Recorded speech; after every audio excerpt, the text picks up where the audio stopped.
गोपाला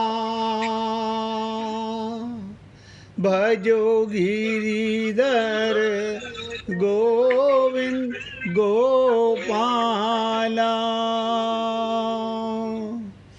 भजो मुरली मनोहर नंद लाला भजो मुरली मनोहर नंद लाला भजो गिरिधर गोविंद गोपाला भजो गिरिधर गोविंद गोपाला भजो मुरली मनोहर नंद लाला भजो मुरली मनोहर नंद लाला भजो गिरिधर गोविंद गोपाला भजो गिरिधर गोविंद गोपाला भजो मुरली मनोहर नंद लाला भजो मुरली मनोहर नंद लाला भजो गिरिधर गोविंद गोपाला भजो गिरिधर गोविंद गोपाला बोलिए वृंदावन बिहारी लाल की जय जय श्री राधे जय जय श्री राधे। सभी भक्तों से निवेदन, बहुत एकाग्रचित्त होकर सत्संग के प्रत्येक शब्द को पूरी गहराई के साथ हृदयंगम करें। कई साल से आपके साथ 16 दिसंबर से 14 जनवरी तक धनुर्मास की चर्चा की गई है। कई साल से आपके साथ ये चर्चा हर साल चली, लेकिन इस बार गोदा जी की कृपा से ये गीता शुरू की गई कि पहले हमें आत्मज्ञान तो हो, तभी तो भगवान का प्रेम पा पाएंगे। जब तक आत्मज्ञान ही नहीं है कि मैं कौन हूँ, तो मेरा कौन का पता नहीं चलेगा। तो हे पुण्य आत्माओं, भगवान के जितने भी स्वरूप पृथ्वी पर अवतरित होकर आए, वो सब एक ही प्रेरणा देते हैं, इसी शरीर में हम अपना कल्याण कर सकते हैं। अब हम करना चाहते हैं लेकिन हो नहीं रहा।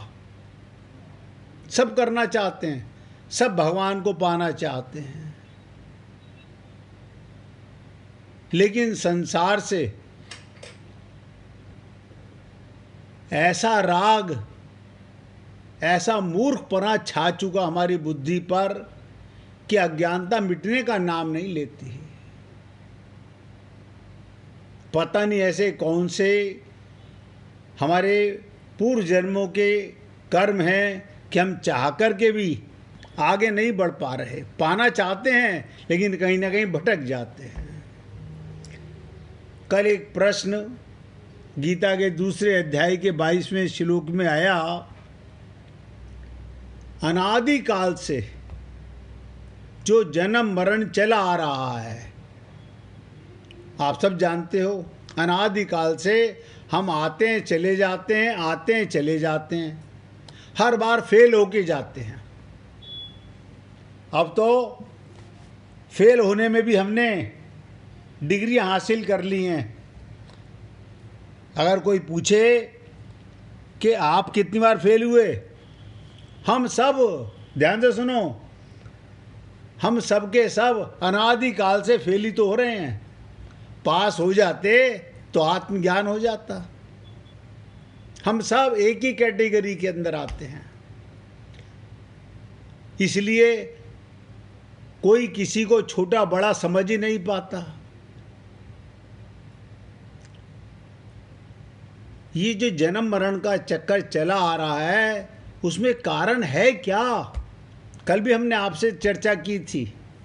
आज उसी चर्चा को उठाकर गीता के इस दूसरे अध्याय के 22वें श्लोक को आगे बढ़ाने का प्रयत्न करते हैं। कर्मों की दृष्टि से शुभाशुभ कर्मों का फल भोगने के लिए जन्म मरण होता है। हमने कोई पिछले जन्मों में ऐसे कर्म किए होंगे, उनका शुभ फल और अशुभ फल पाने के लिए हम फिर शरीर में आए।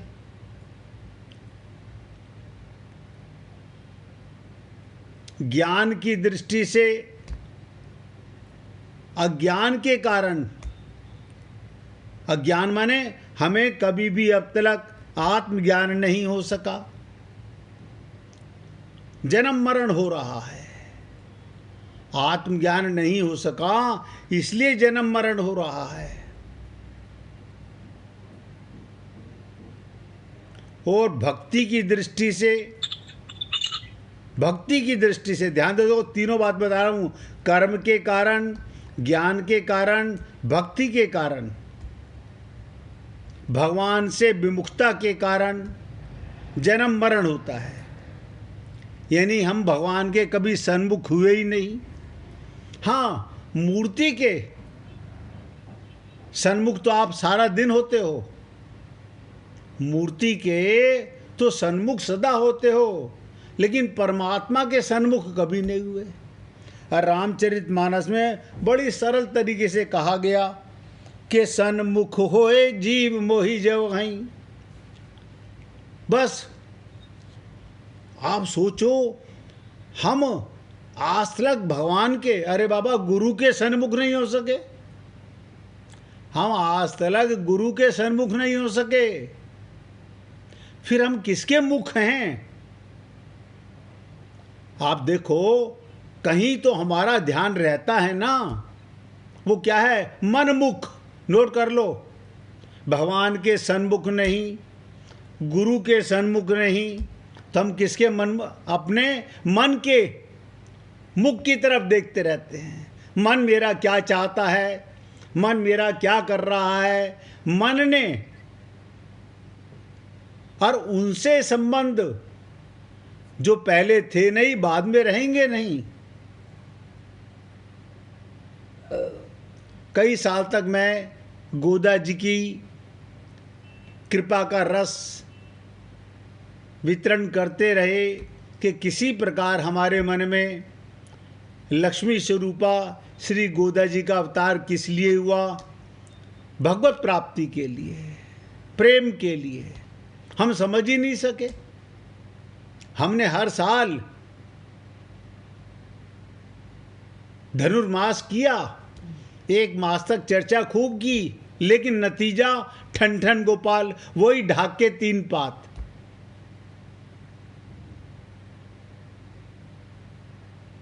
इसलिए आप सबसे निवेदन कर रहा हूं, साल का आखिरी दिन है 2025 का। अरे ये आपका आखिरी दिन नहीं, साल का आखिरी दिन है। मेरे शब्दों से अगर आपको, सारी पुण्य आत्माओं को, भक्तों को कभी भी पूरे साल में कोई ठेस पहुंची हो, कोई मेरे मुख से कटु शब्द निकले हों, तो मैं सबसे क्षमा प्रार्थना करता हूं। आप मुझे अपना सेवक मान के ही सही क्षमा कर दें, क्योंकि मैं जब बोलता हूं तो ध्यान में ये नहीं रहता। मैं तो ये कोशिश करता हूं कि किसी प्रकार भी हमारा मन भगवान के सन्मुख हो जाए। तो साल के आखिरी दिन आप सबसे निवेदन करता हूं कि अगर कहीं पर भी मेरे से कहीं भी पूरे साल में कोई शब्द मेरे आपको दुख पहुंचाए हों तो क्षमा करना भैया। आप सब पुण्य आत्मा हो, आत्मा से क्षमा मांग रहा हूँ। हम सबकी तरफ से भी हम आपसे क्षमा मांगते हैं। और देखिए, सबसे निवेदन कर रहा हूँ,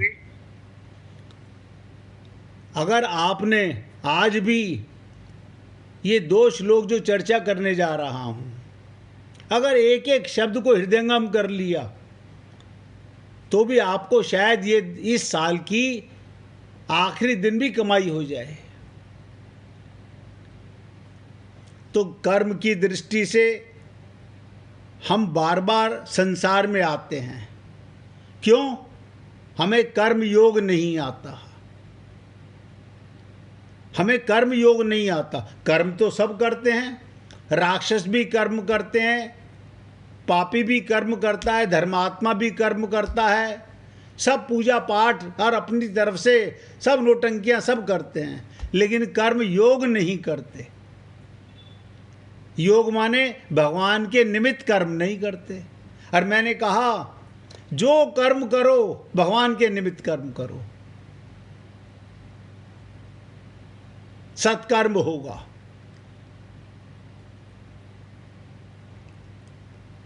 फिर ज्ञान की दृष्टि से हर बार हम अपने को स्त्री पुरुष, ब्राह्मण क्षत्रिय वैश्य शूद्र, मैं प्राइम मिनिस्टर, मैं मिनिस्टर, हम यही मानते रहे। मैं बिजनेसमैन, मैं सर्विसमैन, मैं मजिस्ट्रेट, मैं वकील। ये क्या है? ये हमारा ज्ञान है। यानी शरीर के ज्ञान के अलावा हम आगे बढ़े ही नहीं। और भक्ति की दृष्टि से भगवान की विमुखता के कारण हम भगवान के सन्मुख, हमने प्रेम तो खूब किया संसार में, लेकिन भगवान का मान के प्रेम नहीं किया। आप देख लीजिए अपने परिवार में झांक करके, आप कितना प्रेम करते हो, सबसे करते हो, लेकिन क्या उनमें भगवान को देखते हो? आप तो चमड़े का रिश्ता देखते हो, नश्वर शरीर का रिश्ता मान के प्रेम किया तो भक्ति भी नहीं कर सके। तो आज तक ऐसा ही होता आ रहा है। कर्म के कारण, ज्ञान के कारण और भक्ति के कारण, ये 3 मार्ग गीता के अंदर भगवान ने बताए।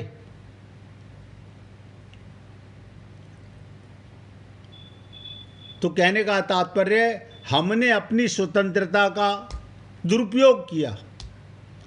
भगवान ने हमें स्वतंत्र योनि दे दी और हमने उसका दुरुपयोग किया। नाम कर्म को समझ सके, नाम ज्ञान को समझ सके, नाम भक्ति प्रेम को समझ सके। और इसका दुरुपयोग करने से ही आज तक तो यही हो रहा है, जन्म मरण आ रहा है, जा रहा है। अब वो जन्म मरण मिटे कैसे? देखिए, मैंने आपको क्या कहा, आप हम सब एक ही कैटेगरी में हैं। आज तक हमको किसी को भगवत प्राप्ति नहीं हुई,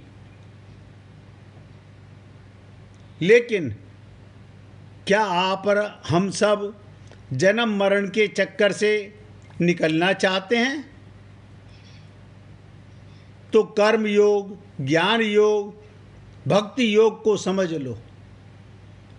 मिली हुई स्वतंत्रता का सदुपयोग करने से, अब देखो ये शब्द बोल रहा हूं, सदुपयोग। जन्म, मिली हुई स्वतंत्रता, भगवान ने स्वतंत्र आता दिया आपको। आप किसी को गुरु मानो ना मानो, किसी को भगवान मानो ना मानो, आप स्वतंत्र हो। आप सत्कर्म करो, दुष्कर्म करो,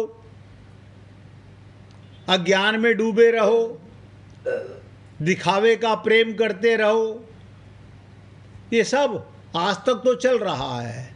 अगर ऐसा ही करोगे तो सदुपयोग नहीं, दुरुपयोग करोगे और जन्म मरण छूटेगा नहीं। अब इन सब बातों को बहुत करीब से समझने के लिए। देखिए, ये धनुर्मास चल रहा है, गोदा जी भी हम सब आत्माओं को गोपी स्वरूपा मानती हैं,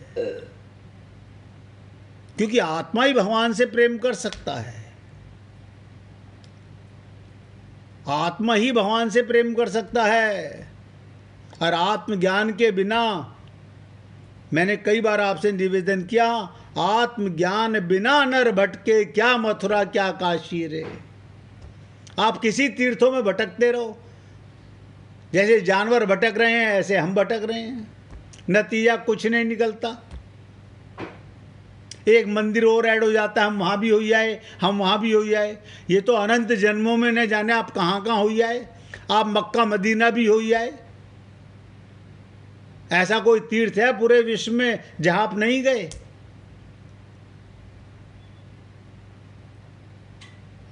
पूरी पृथ्वी पर आप और हम लोग चींटी की तरह चल चुके हैं, लेकिन आज तक मन का फेरा नहीं फिर सका। तो अब मैं बताने जा रहा हूं, अगर स्वतंत्रता का सदुपयोग करोगे तो जन्म मरण मिट जाएगा। यही भगवान की प्रेरणा है हम लोगों के लिए, और यही गीता के दूसरे अध्याय के 22वें श्लोक का भावार्थ है। क्या? अपने स्वार्थ के लिए, अपने स्वार्थ के लिए कर्म करने से जन्म मरण होगा। नोट कर लो।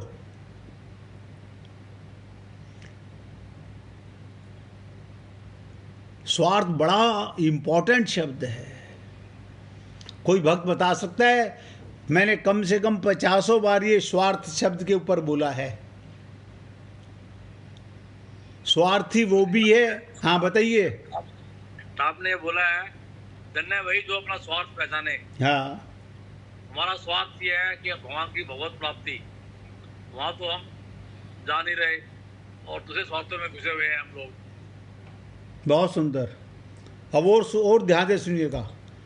स्वयं का ज्ञान नहीं है तो अर्थ भी नहीं है। स्वयं माने शरीर, तो स्वयं माने प्रत्येक कर्म मेरे परिवार के लिए, प्रत्येक कर्म मेरे शरीर के संबंध के लिए। स्वयं माने आत्मा, तो प्रत्येक कर्म भगवान के लिए। अर्थ बदल गया। स्वयं का ज्ञान होते ही अर्थ बदल जाता है। सब नोट करो। स्वयं माने शरीर या आत्मा। ध्यान दो, अगर आपको आत्मज्ञान हो गया तो ये नहीं कि पड़ोसी के घर के जाके आटा मलोगे, उसकी रोटियां बना के खिलाओगे, करोगे अपने बच्चों का ही काम, लेकिन उनमें परमात्मा का मान के काम करोगे। अभी जो काम करते अपने बच्चों का काम कर रहे हैं, इनमें अपनापन क्या है ये पता नहीं। आप सोचो, इनमें अपनापन कहाँ से आ गया, ये हमें ज्ञान नहीं है। ये परमात्मा के अंश है, मैं भी आत्मा, ये भी आत्मा। ये सही कर्म हो गया, ये भगवान के निमित्त कर्म हो गया, ये कर्म योग हो गया। और ज्ञान योग अब तक अपने को माँ मानकर, दादा मानकर, दादी मानकर, पति मानकर, पत्नी मानकर, बेटा बेटी मानकर कर्म कर रहे हैं। अब सब में भगवान है। प्रेम पाप नहीं है, प्रेम तो पूजा है। क्योंकि आत्मज्ञान एक शब्द अगर हमारे खोपड़ी में घुस जाए तो समझ लो आपका कल्याण सुनिश्चित है।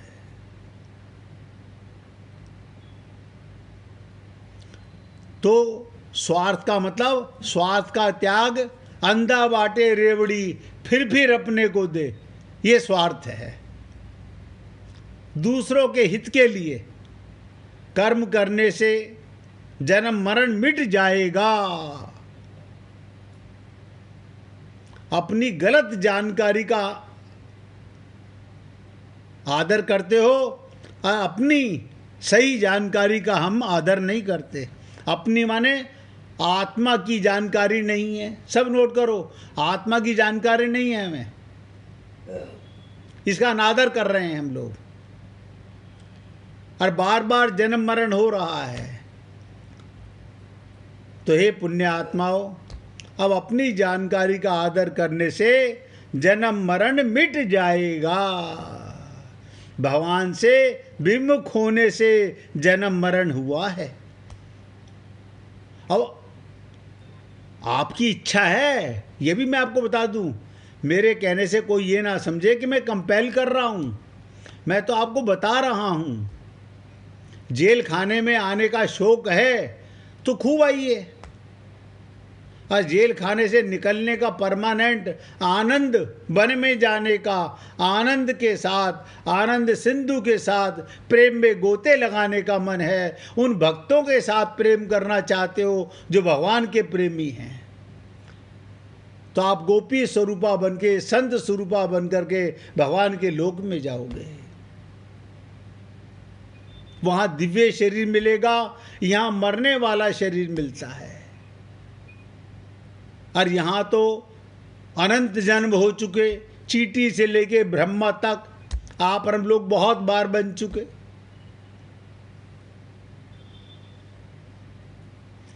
अतः हे पुण्य आत्माओं, भगवान के सन्मुख होने से जन्म मरण मिट जाएगा। और ये सन्मुखता कैसे होगी? आत्मज्ञान से। बस आत्मा ही परमात्मा की तरफ मुख करेगी। पहले आपको आत्मज्ञान हो, फिर आपका प्रत्येक कर्म, आपका ज्ञान, आपका प्रेम भगवान के निमित्त हो गया। मैं कोई आपसे ये नहीं कह रहा हूं कि जप करो, तप करो, ये पाठ करो, ये करो, सब जो तुम्हारे मन में आए सो करो।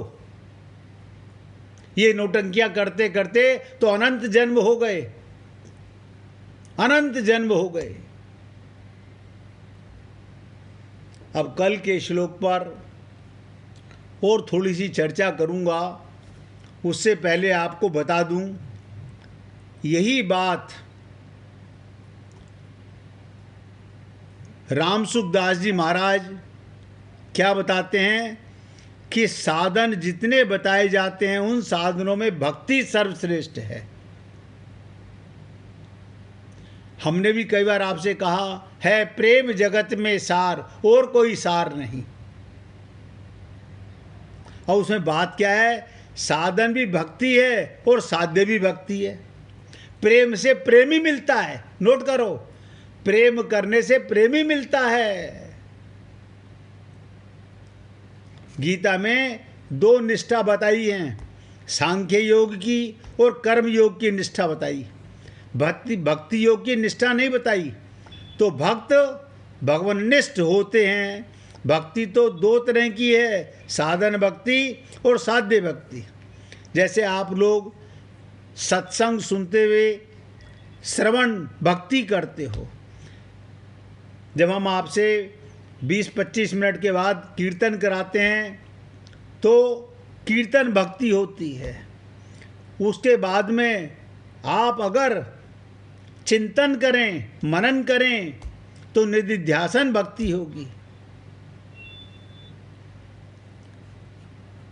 श्रवण भक्ति, भजनम कीर्तनम भक्ति और सुमिरन ध्यान करना। अगर आप ऐसा करते हैं और वो भी आत्मज्ञान के साथ में, तो व्यक्ति संसार में दो होकर एक हो जाता है, द्वैत से अद्वैत में चला जाता है। पानी का बुलबुला पानी में अपने को अलग महसूस करता है, अलग महसूस करता है। मैं पानी से अलग हूँ होता नहीं है। ऐसे ये आत्मा परमात्मा से अपने को शरीर मानकर अलग महसूस करता है, परमात्मा से कभी अलग हो नहीं सकता।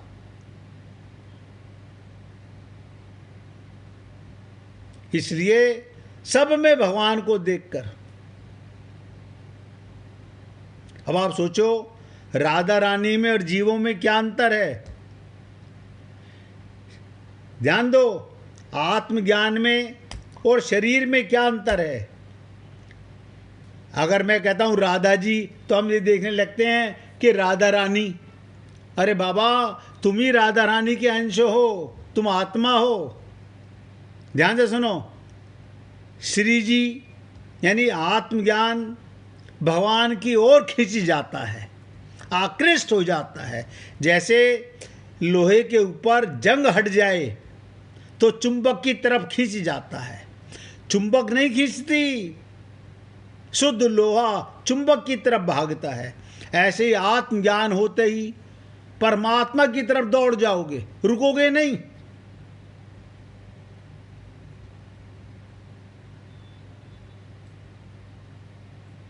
और भगवान श्री जी को देखकर राजी होते हैं। कमाल है, श्री जी भगवान को देखकर राजी होती हैं और भगवान श्री जी को देख के राजी होते हैं। क्या मतलब, आत्मा परमात्मा की तरफ देखती है तो राजी होती है, वो परमात्मा आत्मा को सन्मुख आता देखते हैं तो राजी होते हैं।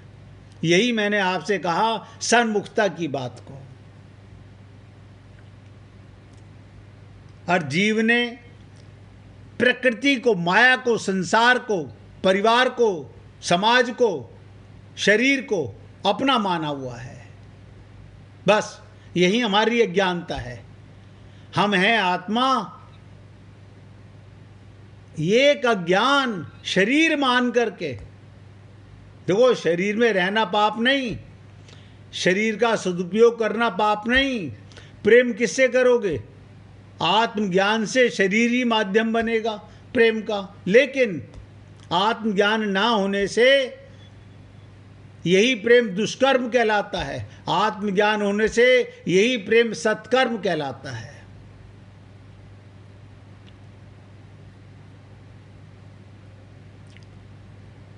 तो जीव में क्या अंतर है हम लोगों में?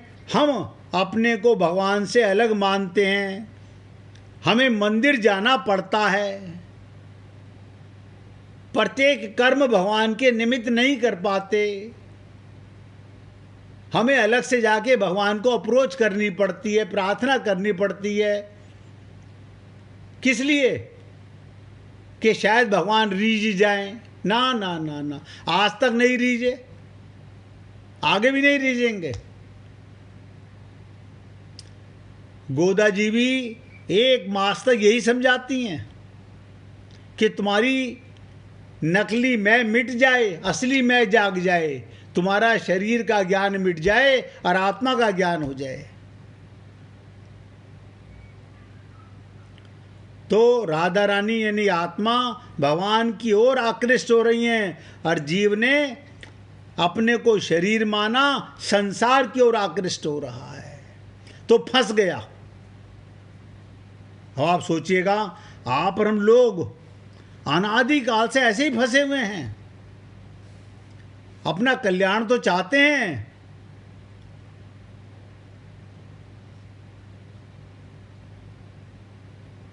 हम अनादि काल से भगवान को पाना तो चाहते हैं, लेकिन भगवान की तरफ आगे बढ़ नहीं पाते। तो जो बात मैंने आपसे कही, आत्मज्ञान से ही आप आगे भागोगे।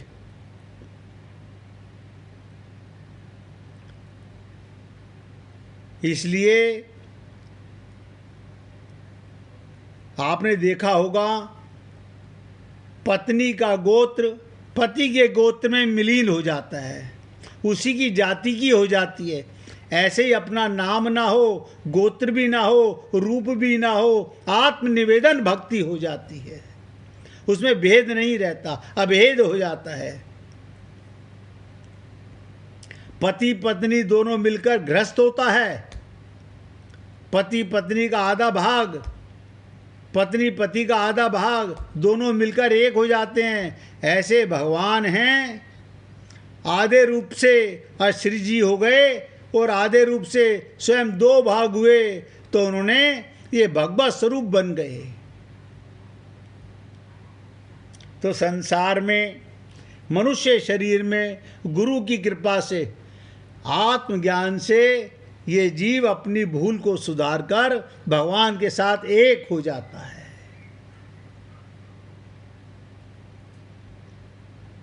और इसी का नाम, ध्यान से सुनो, रास होता है। आप लोग श्रीमद् भागवत महापुराण में बहुत बार सुनते हो कि भगवान ने गोपियों के साथ रास किया। आपके साथ भी करना चाहते हैं भगवान, तो आपके साथ भी रास करना चाहते हैं। आपको आत्मज्ञान हो जाए तो रास हो जाएगा। ये रास का मतलब क्या आता है वो भी समझ लीजिएगा। ये नहीं कि आधा घंटा बुला के साथ में डांस कर लिया, आज 31 दिसंबर है, हमने रात को इकट्ठे होकर डांस कर लिया, ये रास नहीं है। रास का मतलब रस, ये वो रस, प्रेम रस प्रति क्षण बढ़ता जा रहा है। उसे कैसे कहते हैं? बहते ही जा रहे हैं तेरे प्यार में कन्हैया, कब दिन निकल रहा है, कब रात हो रही है, हर पल मस्तियों की बरसात हो रही है। हे पुण्य आत्माओं, कोई कठिन नहीं है, सिर्फ अपनी भूल सुधारो, पागलपने की अज्ञानता को मिटाने का प्रयत्न करो।